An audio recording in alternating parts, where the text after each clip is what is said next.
my channel. Today I'm going to be doing a much requested video, and that is how I style my shorter haircut. I've had people asking how I curl my hair since the day I chopped it off, and I wanted to spend a lot of time with it, get it exactly how I wanted. I still don't think it's exactly perfect. Requests just keep coming in on how I get my looser waves. So I'm going to go ahead and show you how I'm styling it now, and I do have 4 tips that you can use to get a looser wave instead of a tighter curl, but depending on the level at which your hair holds curl, you can use all 4 of these or just use 1 or 2, and you can just kind of play around with it and see what works best for your hair. So I'm going to go ahead and take this hair down. It's going to be wild and crazy, just bear with me.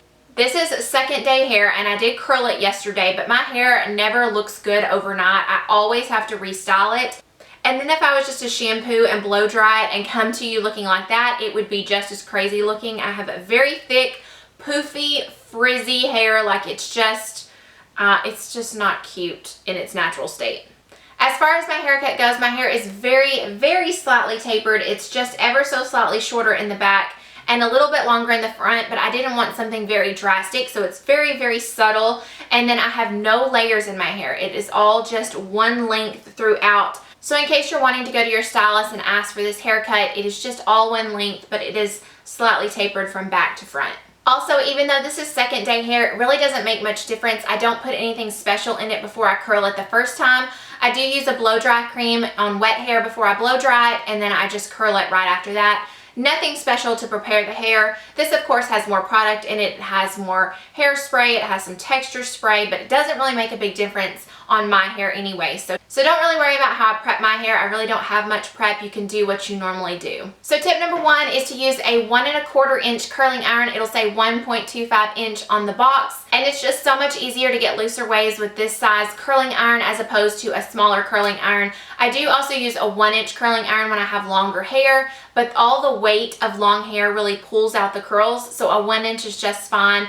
But for shorter hair, I would recommend a 1 1/4 inch. This is also what my hairstylist uses when she curls my hair. Really, any curling iron will do. I love Hot Tools for a good, affordable curling iron. This one is a very expensive curling iron, but I'm not going to say you need this one. A Hot Tools will work as well. This one is by the brand GHD, and one of the best things about this curling iron is this right here. You turn it on.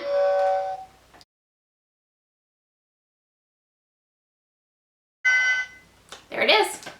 So it's already ready, fully heated and ready to curl my hair. So using the right size barrel is very important from the get-go. My second tip is to take larger sections of your hair. Maybe you used to take smaller sections of your hair when it was longer and you wanted a tighter curl, but now I take a slightly larger section of hair, and it kind of differs all throughout my hair, but I will take a larger section now and do big waves that way. So I have very thick hair, and I really should pull at least half of it up, curl the bottom half, let it down, and then curl the top half. But I'm going to be completely honest, I do that from time to time, but most of the time I'm lazy or I'm in a very big hurry, and I just leave all my hair down and I curl it like this.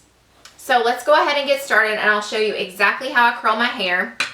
So I always curl all the pieces away from my face, and I do that all over my head. I don't alternate them. I just curl it like I normally do. With shorter hair, I like to leave a little bit out at the tips, and I just don't leave it in long, and I pull the curling iron out through the bottom, and that just kind of smooths the ends as you pull it out, and it also pulls on this curl. If you don't want to pull the curling iron throughout your hair, like if your curling iron is just not that easily, this curling iron is very smooth and it's easy to kind of easily slide it out.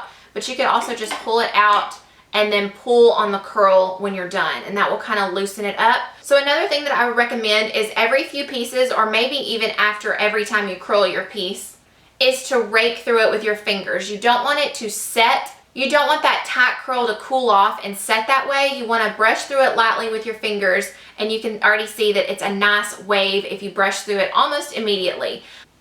With all the humidity we have here in Texas, my hair will fall pretty well. So I do let it cool off. I do about 3 pieces, and then I will comb through it. But if my hair held curl really, really well, I would just immediately rake through it right there and get it a nice wave. I am so not a hair YouTuber. Like, I'm having the hardest time doing this while talking. I'm looking in my mirror while I'm doing this. I'm so sorry. And then also, like, I can't even get my train of thought together to talk and do this at the same time. It's like walking and chewing gum for me. Your hair is probably going to be very short at the nape of your neck. My hairstylist just told me, don't worry about getting a curl there, just give it a little bend. It's going to be covered up by the rest of your hair anyway, so just kind of bend it and don't really worry about a curl underneath there. So again, I just kind of pull the end to kind of pull that curl out and smooth through the ends. I have really frizzy hair, so kind of smoothing through those ends is really good. When you're completely finished, you can also take a straightener and kind of smooth through those straighter ends as well if you want to smooth those ends if they're really frizzy. So that will actually fall even more and it'll be more of a loose wave, but that's how I get my loose waves. So while I am going through and curling this side, I'm going to see if I can't tell you all of my tips one more time. So my first tip would be to get a 1 1/4 inch curling iron. Don't go any smaller than that if you want loose waves. Then my second tip would be not to leave the curling iron in your hair too long. I leave it a lot less time now that I have shorter hair, just a few seconds, and that is all I need. Now if your hair doesn't hold curl very well, you're gonna have to play around with the time that you hold it in your hair. But for me with shorter hair, it's significantly less time than I used to do.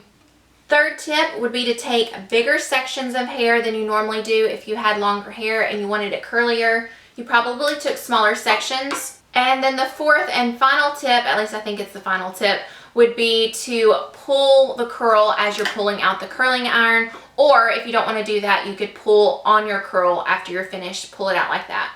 Oh, I'm talking and I did not rake through my hair. That would be the fifth and final tip. I'm so sorry, not a hair YouTuber. This is not my comfort zone. But fifth and final tip would be to rake out the curls with your fingers right after you do a section, or wait and do just a couple of sections and then rake through it and then go and do the rest of your hair. Don't let the hair cool into a tight curl. All right, I am finished. So that is what this side looks like. Sometimes I have pieces that like to flip out a little more, and you can just take those and kind of curl them under a little bit, straighten them with a straightener or with your curling iron. Like I said, my hair will fall within the next hour and it'll be even looser than this, but I think this is a nice tousled wavy look, and then it'll just get even looser and lived in and wavier from here. So every time I've cut my hair shorter, a texture spray is a must. I just think it looks so great when it's a more tousled look on shorter hair. So the one I'm using and loving is the IGK Beach Club Volumizing Texture Spray. And so I just pull my hair up like this and I spray it in kind of underneath and as I drop it.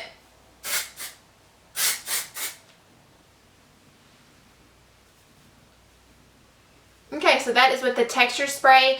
It definitely helps to volumize, and it also helps to separate those curls, but since my hair doesn't have any layers, it will fall into just basically one wave throughout, which is fine. I still like that look. It gives a nice relaxed look to the hair. But there you go. I love my short hair. It takes so much less time. It takes less time to wash, less time to blow dry, and obviously less time to curl. Because you don't have to hold it in as long and you have less hair, it just goes by like that. I'm sorry that was all over the place, but I hope you got those 5 tips on how to get loose wavy curls on a shorter lob type hairstyle. But I hope that you enjoyed this, and I hope that it was helpful for you if you're thinking about getting your hair cut like this, or maybe you already have and you just don't know what to do with it. That's what I've been doing lately, and I've really been enjoying it. So thank you so much for watching and for tuning in with me today, and I hope that you all have a great week. I will see you all in the next one. Bye.